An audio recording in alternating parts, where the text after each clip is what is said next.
So we're a little over halfway now with the neurofeedback sessions. I would say a little over 20 some sessions out of 40. Now that I'm a little over halfway, when I'm not here doing the sessions, I'm kind of thinking about the sessions, obviously, outside of life and when I'm in situations, because, coming here weekly to work on myself and working on this and trying to manage things in my life. But long story short, I'm trying to implement how and I'm using the neurofeedback outside of actual sessions, if that makes sense, and the benefits of what I'm getting out of the neurofeedback. And I would say a lot. I honestly am kind of like, I don't want this to end. Like, I want to see the more sessions that they do have to offer, meaning like for myself, after my 40 sessions or whatever I'm at, I feel like even that might not even be enough where, I could benefit from even more in the future. So we're still rocking and rolling on this one. Like I said, a little halfway through. I'm noticing myself while I'm driving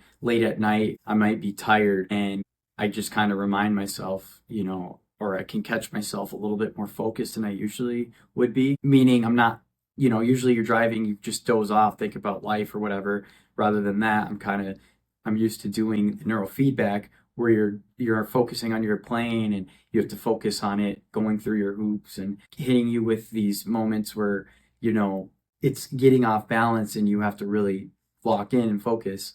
Those situations kind of implement in life, where I'm getting in situations where I'm kind of bringing the neurofeedback in real life, if that makes sense. But like I said, a little over halfway. We still have more sessions to go through.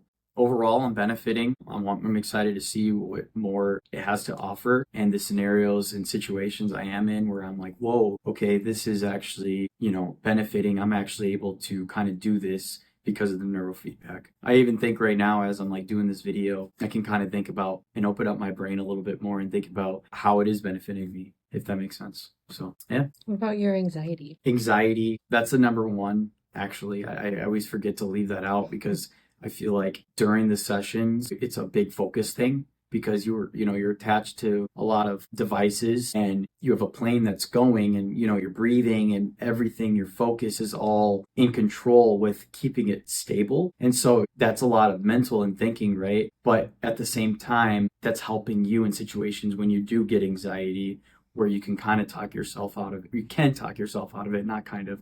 You can talk yourself out of it where you can focus and say, hey, you have anxiety, this is going on, but really nothing bad is going to happen, if that makes sense. And that's kind of where I'm at my situations. I've had like panic attacks in the past, and during the neurofeedback kind of makes me real like lock in moment where you think and you got to open up your brain and all right, like, okay, I'm in this situation. This is going on. What's really the main factor? What's really causing the anxiety? And figure that out and kind of just ease it out of it. The breathing, the focusing, it's all added in, And like I said, it's helping with ADHD for me. It's helping with anxiety, breathing techniques, focus. All of this is added in with the neurofeedback. And it takes me a minute to think about it for a second of how it is implementing. But so yes, the anxiety part of the neurofeedback, the focusing, it's 100% helping when you are in real life situation or if you are having anxiety. Percent, yeah, it's helping.